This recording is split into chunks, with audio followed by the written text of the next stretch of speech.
Friends welcome to my YouTube channel Dharma సోల్డ్. Friends ఏపీడిఎస్సికి సంబంధించి ఒక అప్డేట్ అయితే వచ్చేసింది. మెరిట్ను ఎలా విస్మరిస్తారు అని మరి ఎస్జిటి అలాగే ఎస్ఏ పోస్టుల భర్తీలో ప్రభుత్వానికి ఎదురు దెబ్బ అయితే తగిలినట్టు మనకు తెలుస్తుంది. సింగిల్ జడ్జి ఉత్తర్వులను సమర్థించింది హైకోర్టు ధర్మాసనం. మెరిట్ను ఎలా విస్మరిస్తారు, అలాగే ఎస్జిటి ఎస్ఏ పోస్టుల భర్తీలో ప్రభుత్వానికి ఎదురు దెబ్బ, సింగిల్ జడ్జి ఉత్తర్వులను సమర్థించిన హైకోర్టు ధర్మాసనం.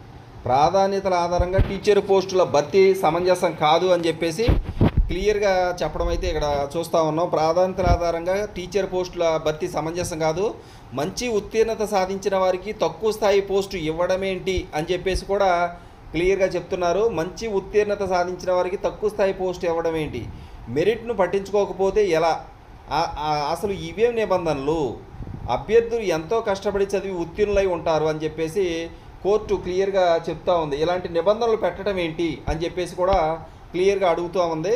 అసలు మంచి ఉత్తీర్ణత సాధించిన వారికి తక్కువ స్థాయి పోస్టును ఎలా ఇస్తారు అని చెప్పేసి ప్రాధాన్యతల ఆధారంగా టీచర్ పోస్టులు భర్తీ సమంజసం కాదు అని చెప్పేసి చెప్పింది. అంటే ప్రాధాన్యత అంటే ముందుగానే మీరు ప్రిఫరెన్స్ తీసుకుంటాం తప్పు అని చెప్పేసి క్లియర్గా చెప్పగానే కోర్టు చెప్తా ఉంది. మంచి ఉత్తీర్ణత సాధించిన వారికి తక్కువ స్థాయి పోస్టు ఎలా ఇస్తారు, ఆ పోస్ట్ ఇవ్వడం సమంజసం కాదు, అలా ఎలా ఇస్తారని చెప్పేసి కూడా అడిగింది. మెరిట్ను పట్టించుకోకుండా మీరు ఎలాంటి నిర్ణయాలు ఎలా తీసుకుంటారో, అసలు ఇవేం నిబంధనలు అని చెప్పేసి క్లియర్గా అడిగిందంటే అర్థం చేసుకోండి.